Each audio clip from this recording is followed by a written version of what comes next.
Alright, what's going on, you guys? Welcome to Madrid Hub again. I'm your host, Dr. JOTA, and today I will be talking about a lot of stuff. As you probably can imagine, tomorrow we are playing arguably one of the most important games in the season against FC Barcelona. As you know, it is not enough if we win. We have to walk over, or at least try to walk over FC Barcelona. It's gotta be difficult, right? This kind of games is not like any other game in the season, in La Liga. There's always something else. Everybody feels that way. If you think about it, in FC Barcelona-Real Madrid, el clasico is always different. It really doesn't matter how FC Barcelona is performing so far. It really doesn't matter how Real Madrid is performing so far.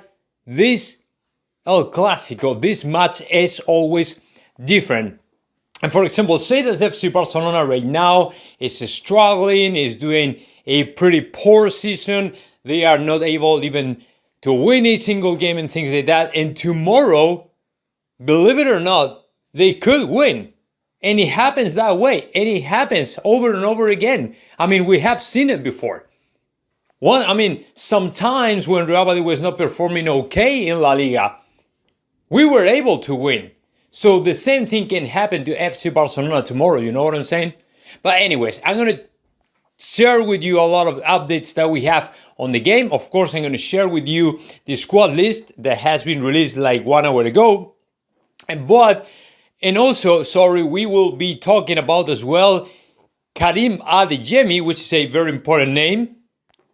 Because, as you know, yesterday he was related to Real Madrid. And also, we will be talking about the allegedly last strategy that came out from Qatar, which is a kind of, instructions or new rules, new instructions for Al Khelaifi when it comes to deal with Kylian Mbappe and his situation in Paris Saint-Germain. So let's get started with the updates regarding to El Clasico, the latest news that we have. The first thing I have to share with you all is the squad list.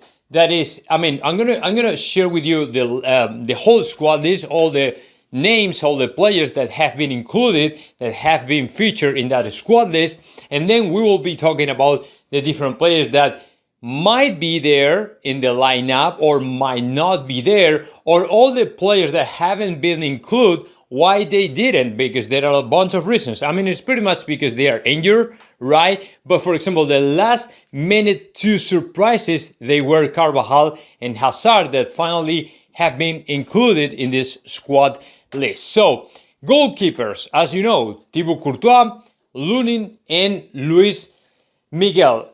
Also, defenders, Carvajal, Militao, David Alaba, Ferland Mendy, Marcelo, and Miguel Gutierrez, and also Nacho.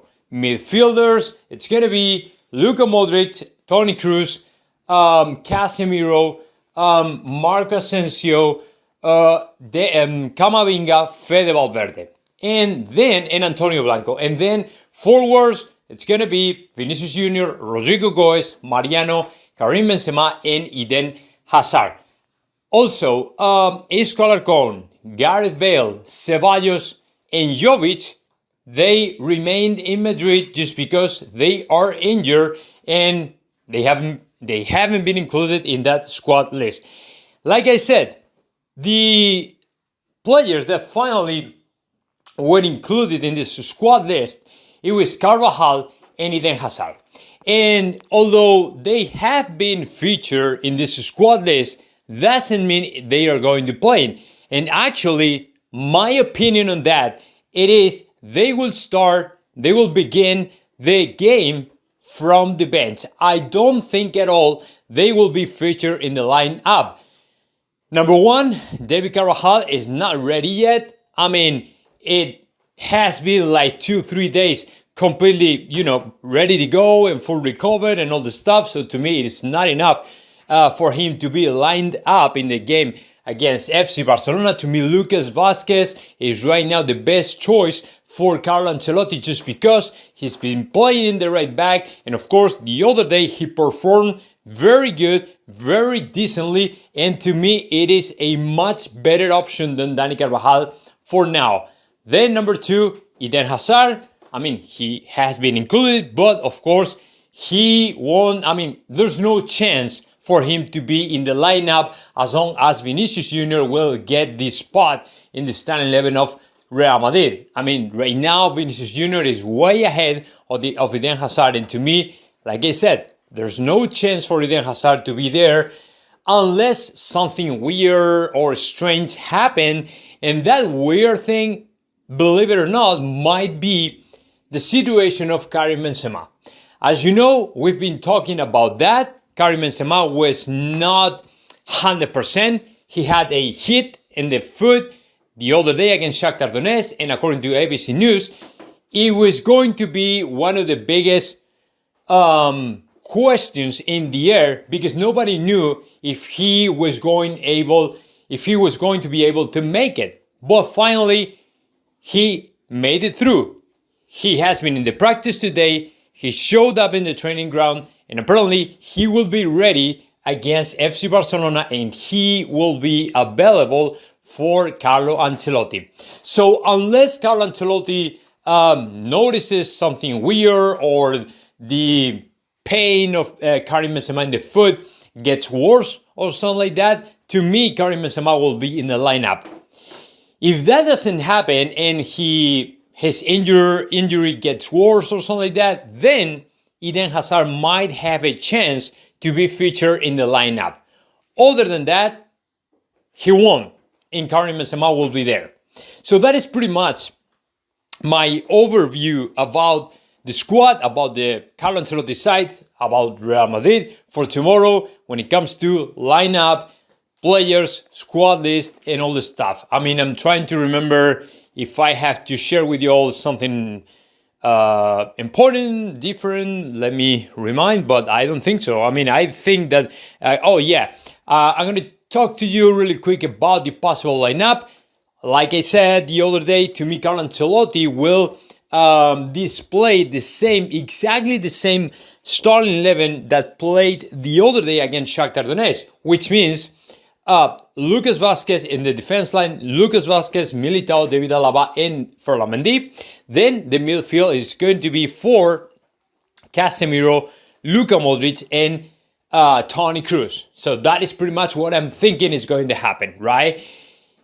It might be a change, it might be a little difference, because what I'm thinking is, depending how Karim Benzema is feeling tomorrow, maybe if he's not able to make it, then Carlo Ancelotti might implement a kind of tactical adjustment to include a fourth midfielder in the lineup of Real Madrid, to play in a 4-4-2 with either Marco Asensio or Eduard Camavinga right behind the two forwards, who might be, of course, Vinicius Jr. and Rodrigo Goes. I mean, I don't think that is going to happen, though. What I'm thinking is we are going to play in a 4-3-3, but you can't rule out the possibility for Karim Benzema to get worse, and then Carlo Ancelotti might readjust, the formation, might change a little bit the formation to cover in the best way possible the absence of Karim Benzema. But other than that, I think that we are going to play with a 4-3-3, and of course, Karim Benzema will be there. So now let's move on and let's talk about Karim Adeyemi, the Salzburg player, who is playing incredibly good. He has scored so far 12 goals in 17 appearances, and the player is, mind-blowing the whole continent, right? Is amazing, everybody. I mean, it's just incredible. It's one of the most promising players, and to me, all the things we have seen so far in this young player are, good enough, reasons enough to keep an eye on him, right? So what he said yesterday, right after all the rumors came out attaching him to different big clubs in Europe, like including Real Madrid, he said, wow, that's such an honor. I mean, it's very good for me. It sounds really good. But for now, what I'm trying to focus on is pretty much in my work on Salzburg. That is the most important for me for now. That is pretty understandable. It is, I mean, I get it. I really understand why he's saying that. That, what is telling me, this statement, this kind of words, what are telling me, it is pretty much he has a very, settled down mind, very squared away guy, just because he knows that although all these, people just, praising him and flattering him and all the stuff, he really knows that if he changed right now, if he moves out to any other big club, he might fail like other players did in the past. And that might be the same case than Luka Jovic. If you do a great season in your club, if you score a bunch of goals, that's fine. But when you're 19 years old, 20 years old, 21 years old, maybe it's not enough for going and move out to another big club like Real Madrid or Manchester City or whatever, because in these kind of clubs, you need a little bit more than that. I mean, actually significantly more than that, right? So I'm not sure. I mean, he looks pretty sure about that, about his future. And he said, I'm only 100% concentrated in in Salzburg. But of course, to me, it is always such an honor that all these big clubs and big teams and stuff like that pay attention to me. But for now, it's not my priority, which means that the guy is a very, mature, and he really knows what the soccer world is like, So to me, there's no point. And of course, for Real Madrid either is an option or priority to sign this player for the next year, because for Real Madrid, it is something that we know that Erling Haaland and Kylian Mbappe are, the main targets, the main the main goals, the main priorities for Real Madrid for the next year. So I don't think he is going to try. And also, I was forgetting. And also, I read Bayern Munich is willing to throw on the table about 100 million euros for this player. So there are reasons enough for me to think that this player has zero chances to play in Real Madrid next year. So now let's move on and let's talk about the last topic that came out from Qatar. Because apparently, as you know, in Qatar, every single decision regarding to Kylian Mbappe is taken, right? I mean, Al-Khelaifi, Leonardo in Paris is only a secondary stage, a secondary place where all the important decisions have been made or have to be made or something like that. Qatar is the headquarters, right? So apparently from Qatar, they're telling to Al-Khelaifi that the most important, considering any of the tactics, any of the strategies that have been using so far to retain Kylian Mbappe have worked, then they have to change completely the strategy and try to, just hold and wait. But don't be rude. Don't push him forward. Don't push him hard. Be understandable. Try to hold a little bit and pray. Pray for the guy to stay in Paris Saint-Germain, because it is very difficult. They are assuming it is very difficult. And of course, what they do know now is that this behavior, this attitude of pushing the player, publicly, like Al-Khelaifi saying in a press conference, no, he's not going to leave. He's not going to go anywhere. He's not going to sign for anybody. He's not going to be free ever. This kind of strategy, man, this kind of attitude is not working, will not work. And in Qatar, they are very aware that they have to change completely the thing. They have to change completely the plan if they want to retain Kylian Mbappe. And even with that, it's going to be so difficult. It's got to be difficult. It's got to be impossible, actually.